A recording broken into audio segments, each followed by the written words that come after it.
Recording in progress.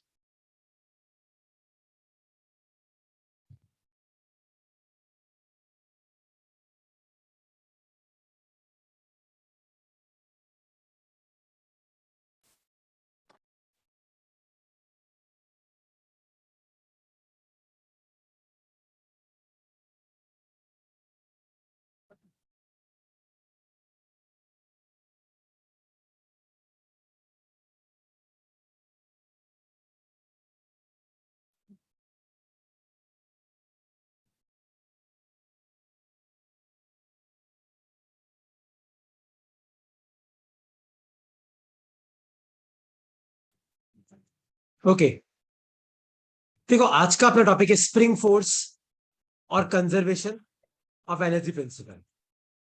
देखो, अब तुम लोग एक चीज ध्यान से सुनो। सबको मेरी आवाज आ रही है? कोई डाउट? आवाज क्लियर आ रही है सबको? Yes, ओके देखो, हम लोग अब तक कौन से फोर्स पढ़ चुके हैं? एक में तुम्हें ग्रेविटी पढ़ा चुका हूं, जो हमेशा नीचे लगता है mg। एक में तुम्हें टेंशन पढ़ा चुका हूं, है ना? याद है? रस्सी अपनी तरफ खींचती है। एक में तुम्हें नॉर्मल पढ़ा चुका हूं, मतलब तुम लोग, कई लोग रिएक्शन फोर्स भी बोलते हैं उसको।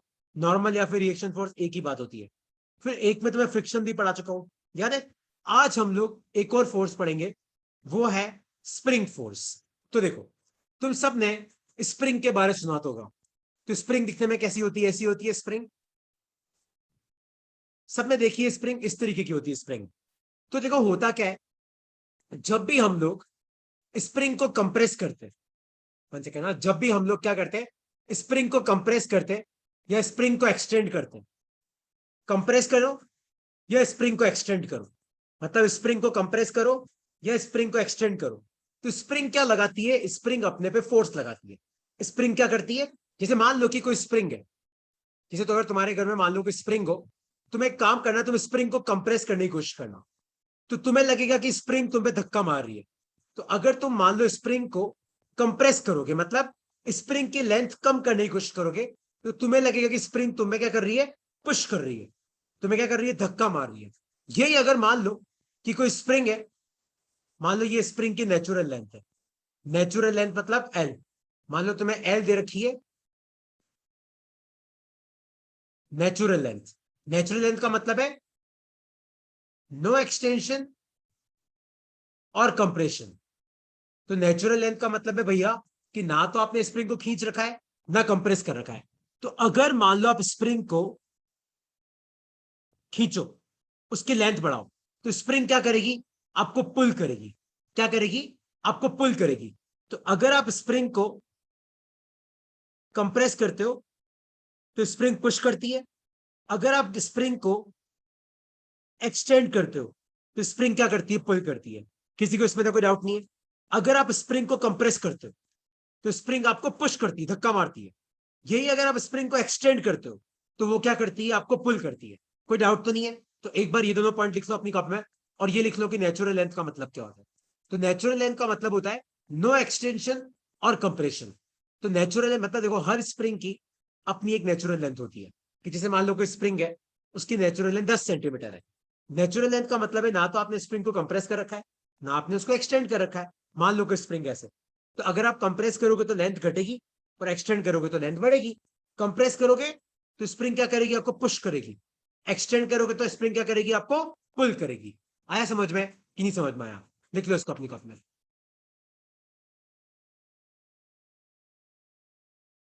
लिख लो इसको अपनी कॉपी में।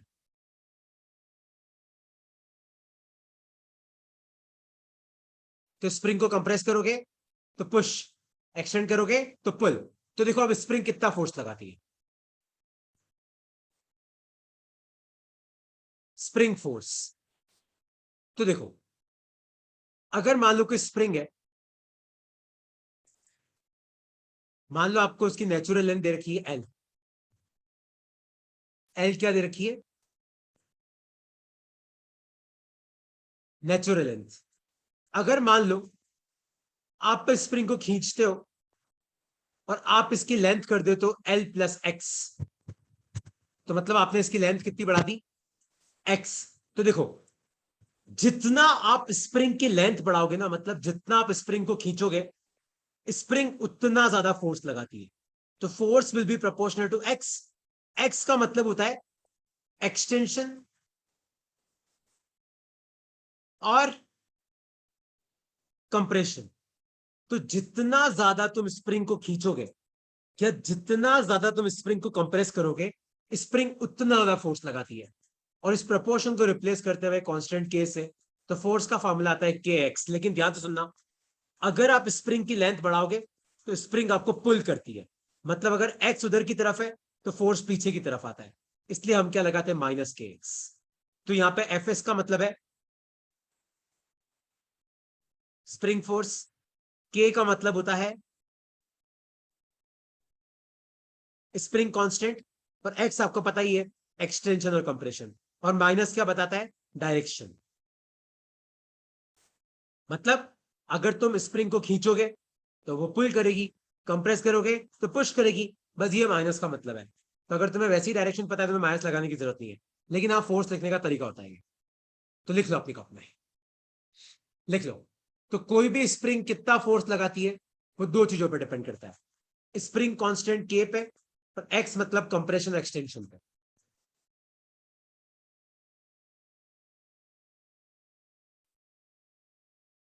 फिर हम बात करेंगे स्प्रिंग कांस्टेंट की। ये लिख लो अपनी कॉपी में एक बार।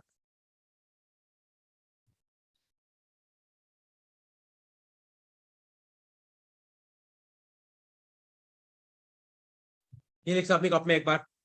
किसी को अब तक कोई डाउट है तो पूछो यार।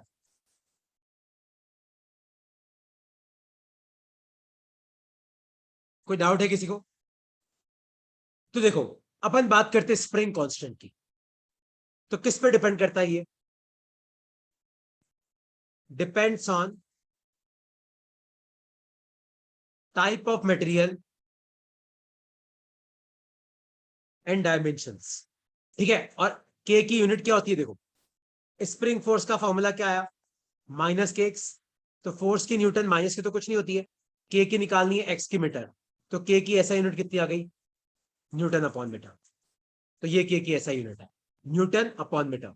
तो कोई तुम्हें पूछे कि बताओ स्प्रिंग कांस्टेंट किस पे डिपेंड करता है, तो तुम बोलोगे सर फॉर्मूले से तो हमें यही पता पड़ रहा है कि के एफ और एक्स पे डिपेंड करता है। तुम सब एक चीज याद रखना, फिजिक्स में अगर तुम कभी भी किसी प्रपोर्शन को हटा के कोई कांस्टेंट लगाते हो, कोई प्रपोर्शन को हटा के क्या लगाते हो, कोई कांस्टेंट लगाते हो ना, तो इस कांस्टेंट का इन लोगों से कोई लेना देना नहीं है। आप एक्स बढ़ाओगे तो एफ बढ़ेगा, आप एक्स घटाओगे तो एफ घटेगा। के की वैल्यू पे कोई भी फर्क नहीं पड़ेगा, के किसी और ही चीज पर डिपेंड करता है। तो यहाँ पे के किस पर डिपेंड करता है, depends on type of material. मतलब आपने कौन सा मटेरियल यूज किया, स्टील की स्प्रिंग है कि आयरन की है कि निकल की है कि रबड़ की है, किसकी है। और डायमेंशन, मतलब आपकी स्प्रिंग की लेंथ कितनी है, एरिया कितना है, उन सब पर डिपेंड करता है, रेडियस कितना है, उन सब पे। और के की यूनिट क्या होती है, न्यूटन अपॉन मीटर। लिख लो अपनी कॉपी।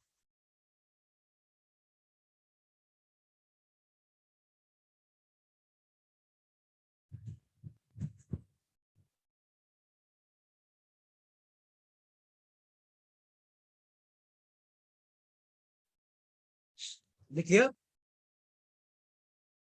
सब में लिख लिया? देखो अब अपन न्यूमेरिकल पे आते हैं। सब में लिख लिया हो तो मैं आगे बढ़ता हूं।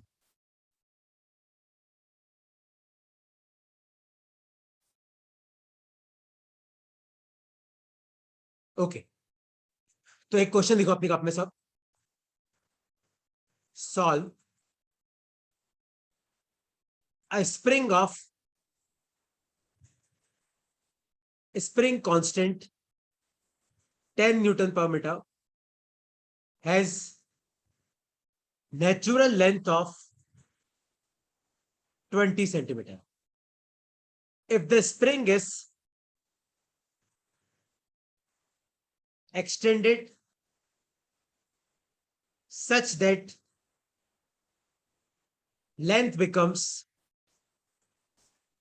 25 centimeter, comma, find force due to spring।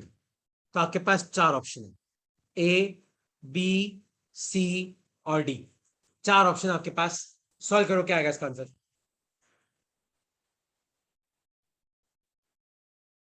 50 Newton push, 50 Newton पुल। ठीक है, या फिर इसका आंसर है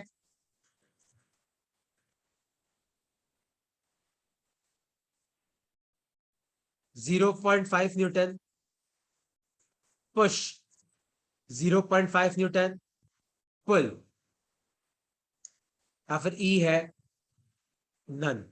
ट्राई करो, स्प्रिंग कितना फोर्स लगाएगी, सोचो, सब लगाओ दिमाग और सबको आंसर करना है। और ये टॉपिक ऐसा है भाई कि अगर तुम्हारी पहली क्लास भी है तो तुम सबको समझ में आ जाएगा। तुम में से कोई मन तो है नहीं, सबको चीजें समझ में आती है। तो ऐसा नहीं कि सर मैं पूरा तो डाउट है तो ये नहीं आ रहा है, ऐसा कुछ भी नहीं हो सकता। ये क्वेश्चन तुम्हें आना चाहिए। क्या होगा, सोचो इसका answer. A spring of spring constant 10 newton per metre has natural length of 20 centimetre. ठीक है, अगर आपने स्प्रिंग को खींचा कि उसकी लेंथ बन गई 25 सेंटीमीटर, तो आपको बताने की स्प्रिंग कितना फोर्स लगाएगी। सोचो क्या होगा इसका आंसर, लगाओ दिमाग। तो आपके पास एक स्प्रिंग है जिसकी नेचुरल लेंथ है 20 सेंटीमीटर। आपने स्प्रिंग की लेंथ बढ़ा के कितनी कर दी, 25 सेंटीमीटर। तो मतलब आपने स्प्रिंग की लेंथ कितनी बढ़ाई, 5 सेंटीमीटर बढ़ाई। तो स्प्रिंग कितना फोर्स लगाती है, -kx। तो -10। अब ध्यान से देखो, ये सेंटीमीटर में, तो अपने को किस में कन्वर्ट करना पड़ेगा, मीटर में। तो 0 से 0 गया, तो ये कितना आ गया, -0.5 न्यूटन। इस माइनस का कोई मतलब नहीं है, आंसर सी या डी में से एक होगा। अब अपने एक्सटेंड किया तो स्प्रिंग पुल करेगी, तो आंसर क्या आएगा, डी, 0.5 न्यूटन और पुल फोर्स। आया समझ में कि हवा में चला गया। किसी को इस क्वेश्चन में कोई डाउट है तो पूछो यार। पृथ्वी कोई डाउट है बेटा, ड्यूना कोई डाउट है, द्विज कोई डाउट है, यशी कोई डाउट है तो पूछो, जानवी, लुबेना।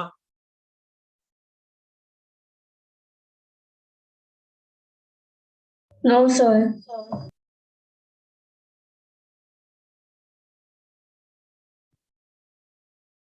ओके, कोई डाउट नहीं है तो बस आगे बढ़े। द्विज कोई डाउट है कि समझ में आ गया। यस आ गया। तो नेक्स्ट क्वेश्चन लिखो अपनी कॉप में, solve. A spring of 20 Newton per meter has natural length of 10 centimeter. If length is reduced to 8 centimeter, find force due to spring. तो बताओ स्प्रिंग कितना फोर्स लगाएगी, ए, बी, सी, डी, कितना लगाएगी, सोचो।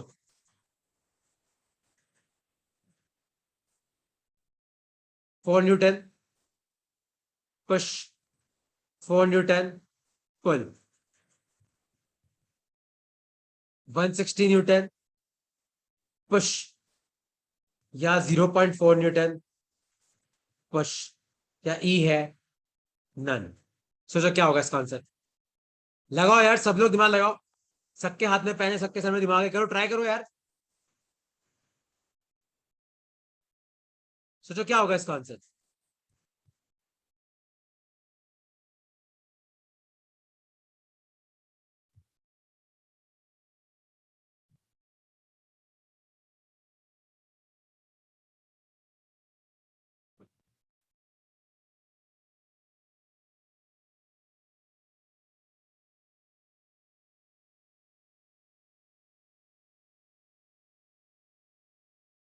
क्या है इसका आंसर, सोचो।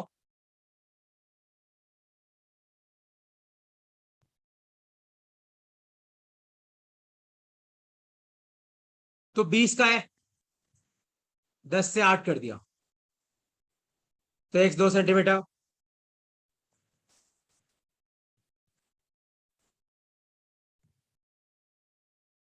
(0.4 न्यूटन।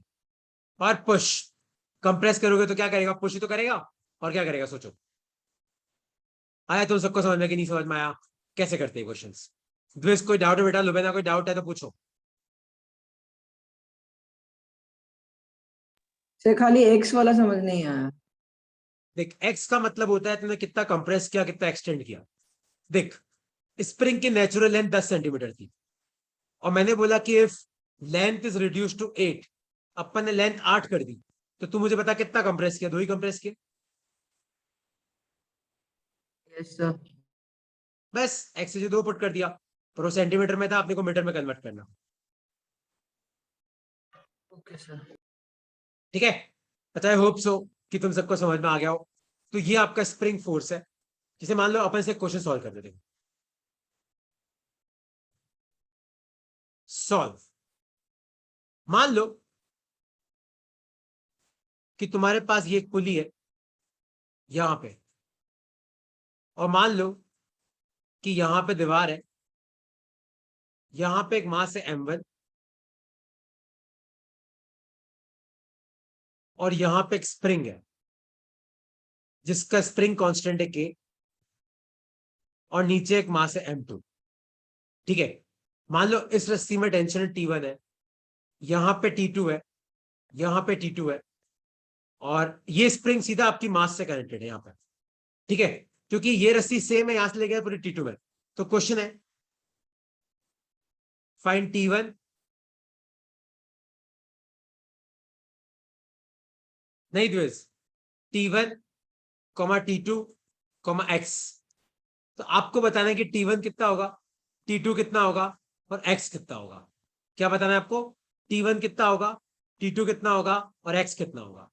पहले अपन एक काम करते हैं, m का एफबीडी बनाते हैं, m1 का। तो इसमें तो कोई डाउट नहीं, किसी को नीचे की तरफ m1 जी आएगा, तो ऊपर की तरफ नॉर्मल फोर्स आएगा, तो नॉर्मल फोर्स n1 आ गया। पीछे की तरफ T1 है, आगे की तरफ T2 है, इसमें तो कोई डाउट नहीं है। पीछे वाली रस्सी पीछे खींचेगी, आगे वाली रस्सी आगे खींचेगी। लेकिन अगर आपका मास इक्विलिब्रियम में है, if m1 is in equilibrium, तो कोई भी चीज इक्विलिब्रियम में कब होती है? जब जितना फोर्स ऊपर उतना फोर्स नीचे। तो n1 किसके बराबर है? m1 जी के। और जितना फोर्स आगे उतना फोर्स पीछे, तो T1 किसके बराबर है? T2 के। ये आ गया आपका आंसर। ये तो आपकी इक्वेशन नंबर 1 बन गई। m1 का हो गया। अब m2 का एफबीडी बना देंगे। m2 पे नीचे की तरफ क्या आएगा? m2 जी। और मान लो कि ये जो स्प्रिंग है, तुम खुद सोचो, ये स्प्रिंग में कंप्रेशन होगा कि एक्सटेंशन होगा? सोचो। खिंचाएगी स्प्रिंग, मान लो स्प्रिंग में एक्सटेंशन हुआ x, तो देखो स्प्रिंग अपनी तरफ खींचेगी। अगर आप किसी भी स्प्रिंग को खींचते हो तो स्प्रिंग अपनी तरफ खींचती है, तो kx कहां पे आ जाएगा? ऊपर की तरफ। तो इसका एफबीडी बनाओ, तो kx किसके बराबर आएगा? m2g के। तो x की वैल्यू कितनी आ गई? m2g अपॉन k आ गई। कोई डाउट तो नहीं है इसमें? अब तक कोई डाउट है तो पूछो यार। अब तक कोई भी डाउट है तो सर तुम मुझसे पूछ सकते हो। सर ये T2 नहीं लगेगा फोर्स? T2 किस पे? सर स्प्रिंग में मतलब ऐड नहीं होगा kx प्लस T2? नहीं, देख एफबीडी में खाली वही फोर्स आते हैं जो आपके मास पे डायरेक्टली लगते हैं। तो अपने मास पे एक तो mg लग रहा है, देख, एक मास के ऊपर स्प्रिंग है तो kx। वो जो T2 है बेटा, वो स्प्रिंग पे लग रहा है, ना कि m2 पे। तो देख अभी मैं स्प्रिंग का एफबीडी बनाऊंगा ना, स्प्रिंग का एफबीडी, तो देख मैं उसमें T2 लूंगा अभी। Okay sir. ठीक है, तो देखो अपन स्प्रिंग का एफबीडी बनाते हैं। तो तुम बोलोगे सर स्प्रिंग का भी एफबीडी बनता है क्या? अपन दुनिया में किसी भी चीज का एफबीडी बना सकते हैं। तो स्प्रिंग को ध्यान से देख, स्प्रिंग पे नीचे की तरफ क्या लगेगा? m2g लगेगा, क्योंकि नीचे वाला मास है वो नीचे की तरफ बुला रहा है m2g से। पर ऊपर की तरफ क्या लगेगा? T2 लगेगा। याद, तो T2 किसके बराबर आ गया? m2g के। तो T2 आ गया, देखिए यहाँ पे x आ गया। और ये T1 किसके बराबर है? T2 के बराबर है। पर T2 किसके बराबर है? m2g के। T1 भी आ गया।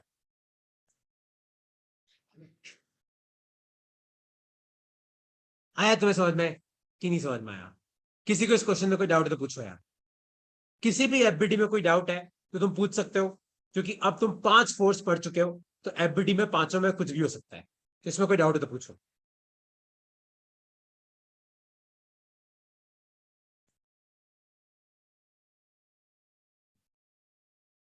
डाउट है कोई? किसी को m1 की एफबीडी में डाउट है तो पूछो। नीचे की तरफ m1 जी, ऊपर की तरफ नॉर्मल। पीछे वाली रस्सी पीछे खींचेगी तो T1, आगे वाली रस्सी आगे खींचेगी तो T2। पर अगर कोई भी मास इक्विलिब्रियम में है, मतलब जितना फोर्स ऊपर उतना फोर्स नीचे, तो n1 हो गया m1 जी के बराबर। जितना फोर्स आगे उतना फोर्स पीछे, T1 हो गया T2 के बराबर। फिर M2 का एफबीडी बनाओ, नीचे की तरफ M2G, ऊपर स्प्रिंग है तो ऊपर की तरफ एक KX, क्योंकि स्प्रिंग अगर खिंचाती है तो वो अपनी तरफ खींचती है, तो देखो स्प्रिंग अपनी तरफ खींच रही है तो KX आ गया, तो KX हो गया M2G के बराबर, यहां से X आ गया। अब स्प्रिंग का एफबीडी बनाओ, तो स्प्रिंग के ऊपर रस्सी है T2, नीचे मास है M2, तो ऊपर वाली रस्सी ऊपर बुलाएगी, मास नीचे बुलाएगा, T2 आ गया M2G के बराबर।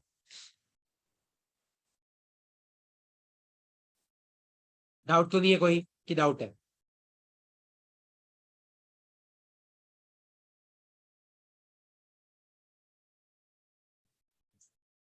ओके, कोई डाउट नहीं तो आगे बढ़ू मैं। ठीक है, जैसे मान लो कि मैं तुम्हें ये वाला क्वेश्चन पूछूं, सॉल्व।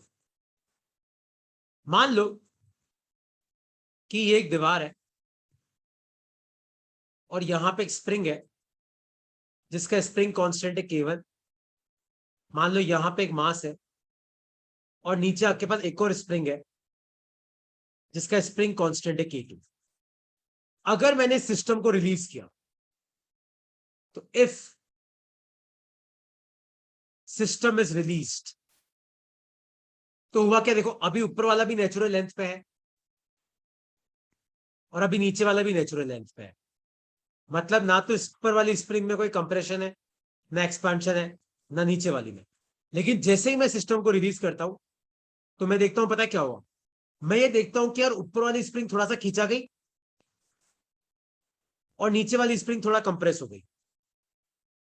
तो मान लो कि आपका मास x डिस्टेंस नीचे आया, कितना नीचे आया, x डिस्टेंस नीचे आया, ऊपर का स्प्रिंग कांस्टेंट K1 है, नीचे का K2 है। तो आपको बताना है draw FBD and right equation. तो आपको एफबीडी बनानी है और चेक करना है कि इसके लिए क्या इक्वेशन बनेगी। मैं 4 इक्वेशन लिख रहा हूं, आपको बताना है कि इनमें से कौन सी इक्वेशन करें।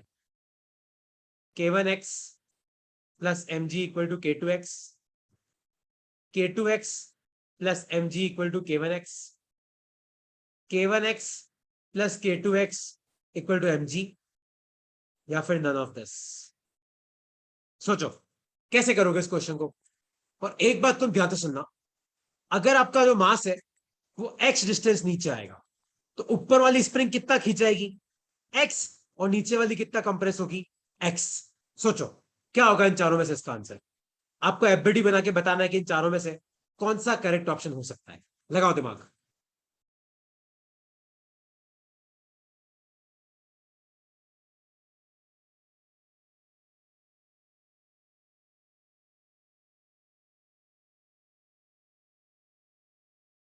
लगाओ दिमाग, क्या होगा इसका आंसर, सोचो सोचो यार, क्या होगा कृत्विक, क्या होगा इसका आंसर, द्विज, क्या होगा लुबेना। लगाओ दिमाग, पेन उठाओ और सॉल्व करो, देखो आंसर कैसे नहीं आता है।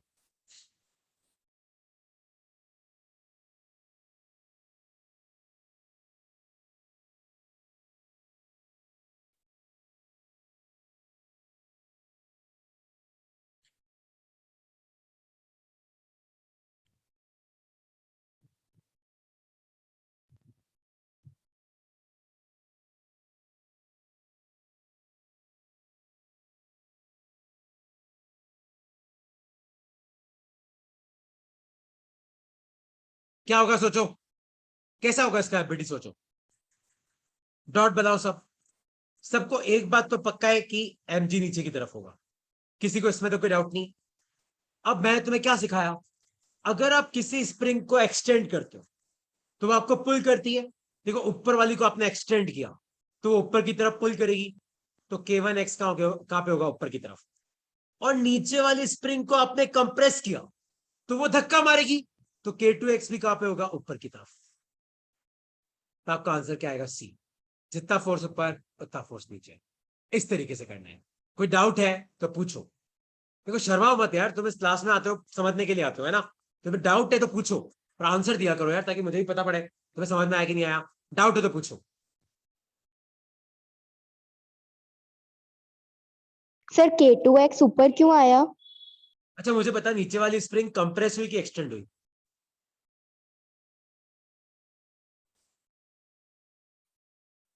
सर तो नीचे वाली कंप्रेस हुई।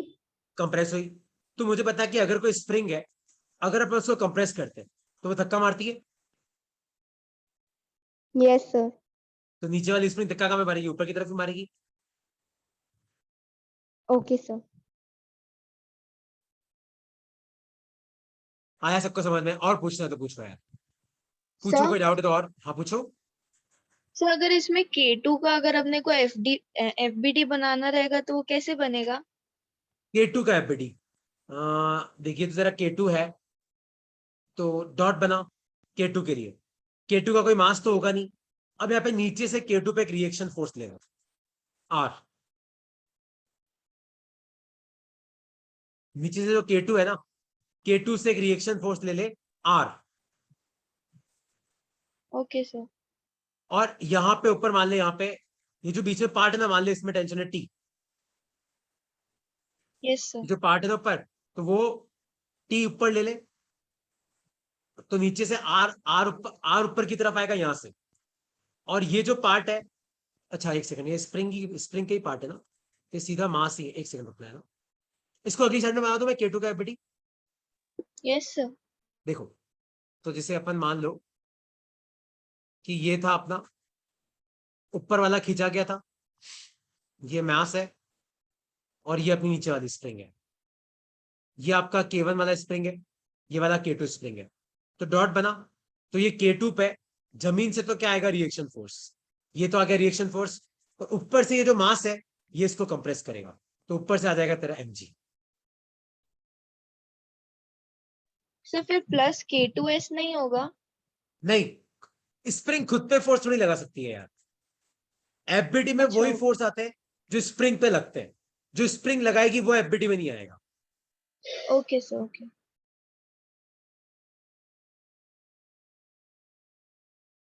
ठीक है, अच्छा देखो आगे बढ़ते हैं अपन। तो ये हो गया आपका स्प्रिंग फोर्स। जैसे मान लो अपन एक क्वेश्चन को सॉल्व करते हैं, तो क्वेश्चन है ये कि ये जमीन है और यहां पे एक स्प्रिंग है जिसका स्प्रिंग कांस्टेंट है K। और मान ले कि यहां पे ऊपर एक मास पड़ा हुआ है M।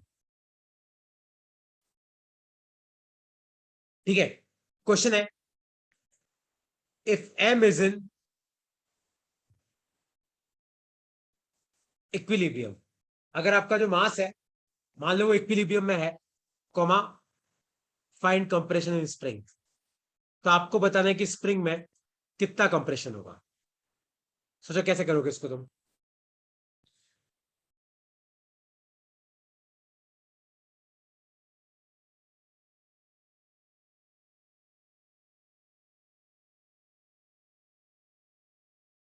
तो इस मास का एफबीडी बनाओ। कैसा बनेगा इस मास का एफबीडी, सोचो। तो नीचे की तरफ mg आ जाएगा, और मान लो कि स्प्रिंग को आपने कंप्रेस किया x, तो स्प्रिंग ऊपर की तरफ फोर्स लगाएगा। कितना लगेगा, kx। तो kx किसके बराबर आया, mg के। तो x किसके बराबर आ गया, mg अपॉन k के। आया समझ में कि नहीं समझ में आया? अगर आप स्प्रिंग को कंप्रेस करते हो तो स्प्रिंग धक्का मारती है, अगर आप स्प्रिंग को एक्सटेंड करते हो तो वो अपनी तरफ पुल करती है। तो यहां पे आप स्प्रिंग को कंप्रेस करोगे तो स्प्रिंग ऊपर की तरफ धक्का मारेगी, तो kx ऊपर की तरफ, mg नीचे की तरफ, दोनों बराबर किया, ये आ गया आपका x आ गया। ऐसे करते हो। कोई डाउट इस क्वेश्चन में तो पूछो यार।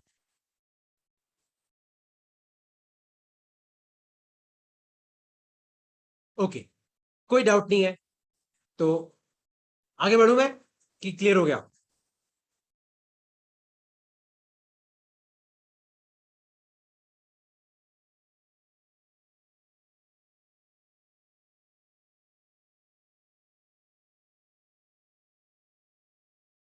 ओके, कोई डाउट नहीं है तो नेक्स्ट टॉपिक लिखो अपनी कॉपी में,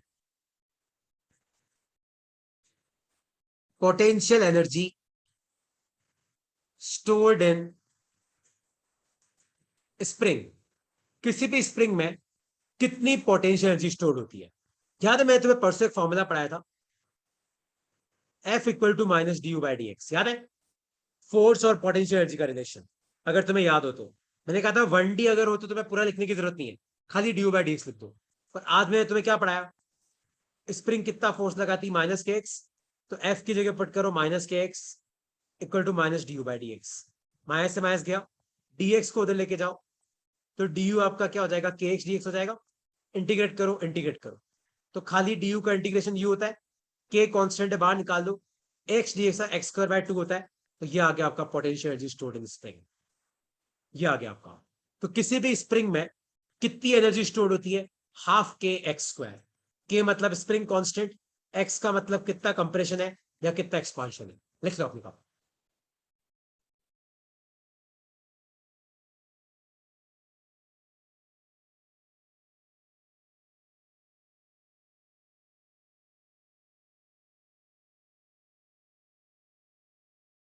लिख लो।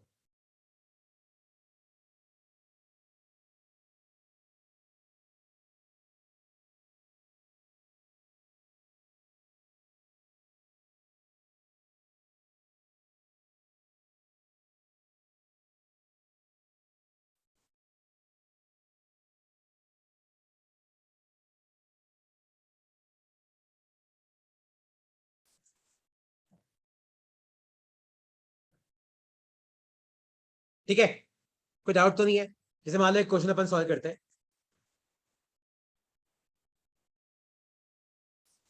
लेंथ ऑफ ए स्प्रिंग जिसका के आपको दे रखा है 10 newton per metre is changed from 10 centimeter to 14 centimeter. Natural length is 10 centimeter. Find energy stored in spring. तो आपको बताना है कि आपकी स्प्रिंग में कितनी एनर्जी स्टोर होगी। देखो, जब भी तुम्हें फिजिक्स में कोई चीज पूछी जाए तो पहले आप उसका फॉर्मूला पुट करा करो। तो एनर्जी स्टोर का फॉर्मूला क्या होता है, हाफ के एक्स स्क्वायर होता है।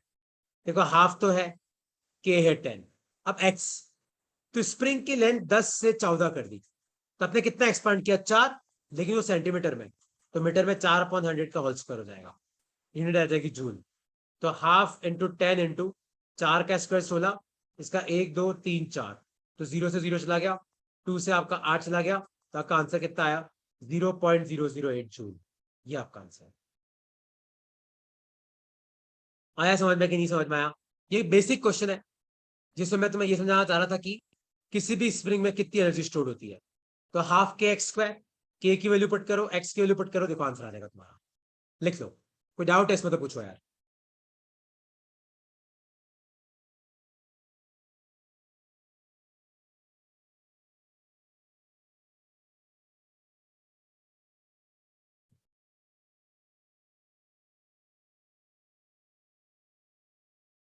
डाउट है कोई इसमें तो पूछो।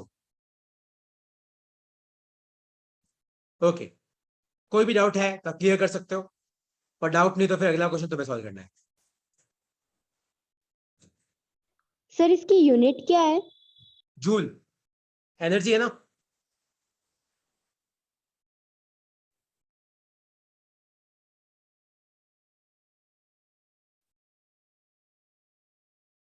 ओके, जैसे आप ये वाला क्वेश्चन सॉल्व करो तुम लोग। मान लो कि तुम्हें दे रखा है कि यार ये एक कोई एरिया है, यहां पे एक स्प्रिंग है जिसका स्प्रिंग कांस्टेंट है K1, फिर नीचे एक और स्प्रिंग है जिसका स्प्रिंग कांस्टेंट है K2, और ये दीवार है। ठीक है, अभी ऊपर वाली स्प्रिंग भी नेचुरल लेंथ पे है और नीचे वाली स्प्रिंग भी नेचुरल लेंथ पे है। अब मैंने क्या किया, एक मास इनके ऊपर रखा। किनके ऊपर, इनके ऊपर मैंने एक मास रखा। तो मान लो नीचे वाली स्प्रिंग में, दोनों स्प्रिंग में थोड़ा बहुत कंप्रेशन हो गया। मान लो इस स्प्रिंग में कितना कंप्रेशन हुआ, x1, इस स्प्रिंग में कितना कंप्रेशन हुआ, x2। क्यों हुआ कंप्रेशन, कि मान लो कि मैंने ऊपर क्या रखा, मैंने यहां पे ऊपर एक मास रखा m। ठीक है, तो आपको बताना है find x1, x2, energy stored in both springs. तो आपको बताना है कि x1 कितना होगा, x2 कितना होगा, फिर आपको बताना है कि इन दोनों स्प्रिंग में कितनी एनर्जी स्टोर होती है। देखो अब मैं तुम्हें सिखाता हूं कि ये क्वेश्चन कैसे करते हैं। देखो अब मैं तुम्हें सिखाता हूं। देखो पहले आप इस मास का एफबीडी बनाओ, तो मास पे नीचे की तरफ mg आएगा। अब मास आपका किससे अटैच है, ऊपर वाली स्प्रिंग से। तो आपने ऊपर वाली स्प्रिंग को कितना कंप्रेस किया, x1 कर दिया, तो स्प्रिंग धक्का मारेगी ऊपर की तरफ k1 x1। लेकिन आपका मास तो इक्विलिब्रियम में, मतलब k1 x1 किसके बराबर हो गया, mg के। तो यहां से x1 की वैल्यू कितनी आ गई, mg अपॉन k1।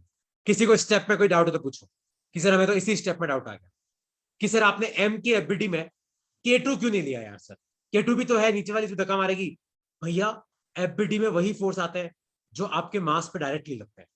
नीचे वाली स्प्रिंग ऊपर वाली स्प्रिंग पे फोर्स लगाएगी, ऊपर वाली स्प्रिंग मास पे फोर्स लगाएगी। तो इस मास की एफबीडी में नीचे वाली स्प्रिंग नहीं आएगी। आया तुम्हें समझ में कि नहीं समझ में आया? अब अपन इस k1 वाली स्प्रिंग का एफबीडी बनाते, k1 वाली स्प्रिंग का। देखो इस स्प्रिंग का एफबीडी कैसे बनेगा। ये जो k1 वाली स्प्रिंग है, देखो ऊपर से तो mg आएगा नीचे की तरफ, क्योंकि ऊपर मास बैठा है वो mg नीचे लगा रहा है। और इस ऊपर वाली स्प्रिंग के नीचे एक स्प्रिंग है जिसको आपने कितना कंप्रेस कर रखा है, x2। तो ये ऊपर धक्का मारेगी, k2 x2।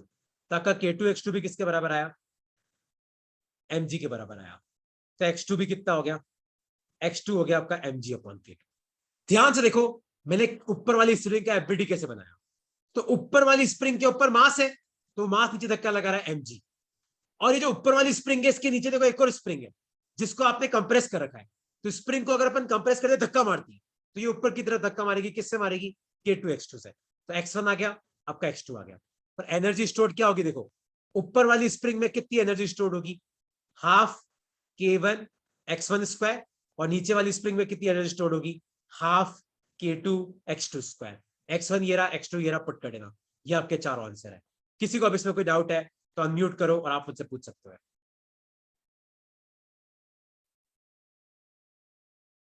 डाउट है तो अनम्यूट करो और पूछ सकते हो मेरे से। डाउट है तो छुपाना मत, मैं तुम्हें अभी बोल रहा हूं, वरना तुम्हारे मार्क्स छुप जाएंगे, मैं नहीं जानता। 2 फिगर की जगह 1 फिगर में आएंगे नंबर, फिर छुप जाएगा एक नंबर। पूछो डाउट है तो अभी। सर हाँ पूछो। सर इसमें K2 में mg कैसे लगा। k2 में mg कैसे लगा, तो मतलब K2 के एफबीडी में अपने mg कैसे लगाया। k2 की नहीं, k1 की एफबीडी में लगाया बेटा। मैंने k1 की एफबीडी बनाई, ऊपर वाली स्प्रिंग की एफबीडी ओके। बनाई। तो ऊपर हाँ वाली हाँ स्प्रिंग ओके में सर। मास तो नीचे लगाएगा mg, और नीचे वाली स्प्रिंग लगाएगी ऊपर k2 x2। दोनों बराबर हो गए। नहीं समझ ओके में सर। आया, आ गया? Yes sir. ओके ओके आ गया। देखो अब एक ग्राफ बना लो अपनी कॉपी में,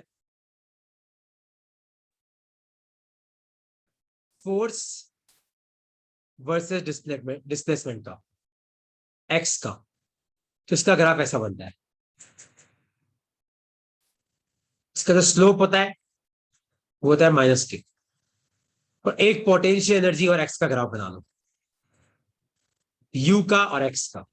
तो उसका ग्राफ ऐसा बनता है।